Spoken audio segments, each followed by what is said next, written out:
What we're going to work on today is at the foundation of algebra. And that's going to be solving one- and two-step equations. Today we're going to focus on the one-step equation.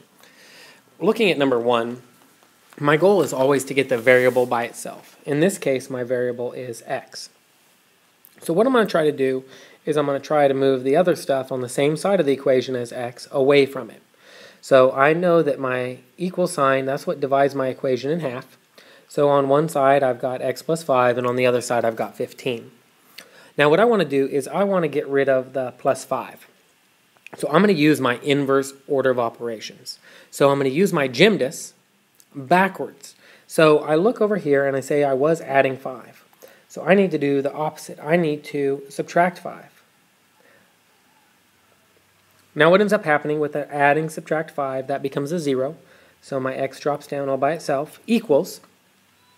Now if I do it to one side of the equation, I need to turn around and do it to the other side. So I subtract 5 over here, and that gives me 10.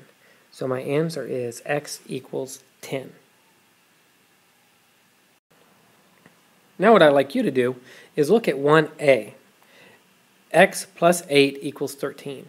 I'm going to give you a second to see if you can solve. Make sure that you show all your work. In this chapter, the work is just as important as getting the right answer. Alright, let's see how you did. I would start by subtracting 8 because I was adding 8. That'll go away. X will drop down by itself. Subtract 8. 13 minus 8, and that gives me 5. So my answer is x equals 5.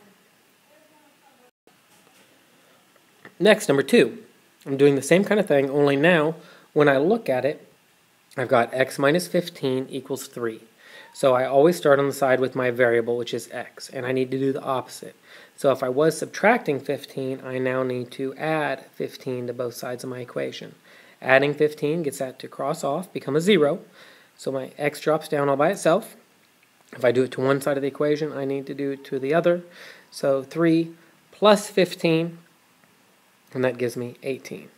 So in this example, x equals 18. Now what I'd like you to do is I want you to try it on your own. So your equation is x minus 6 equals 1. You want to solve for the x. Get the x by itself. Let's see how you did. So I notice that I'm subtracting 6 with the x, so I need to do the opposite by adding 6. That'll become a 0. X drops down. I need to add 6 to the other side of the equation. 1 plus 6 is 7. So x equals 7. Now you'll notice that I'm looking at multiplication. I know that because my 7 and my x are touching each other, that means to multiply.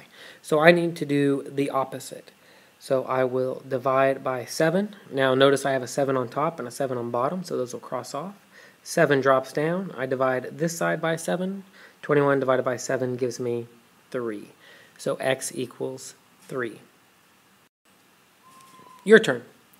The equation that I'm giving you is 8x equals 32. You want to get x by itself. Let's see how you did.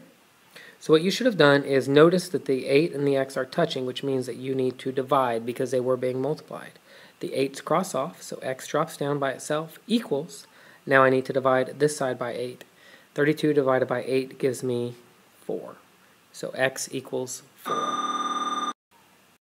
My next and last operation is with division. So I've got x divided by 5 equals 3.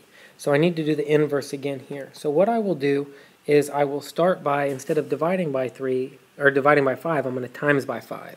Now notice this will actually be 5 over 1 because it is a fraction. The 5 on top and bottom will cross off, so that'll go away. X drops down, which means I need to times this by 5, which gives me 15. Alright, now it's your turn. What I want you to do is I want you to take x divided by 9 equals 10. Let's see how you did. You'll start by, instead of dividing by 9, you'll times by 9 over 1, which means my 9's will cross off, so x drops down by itself.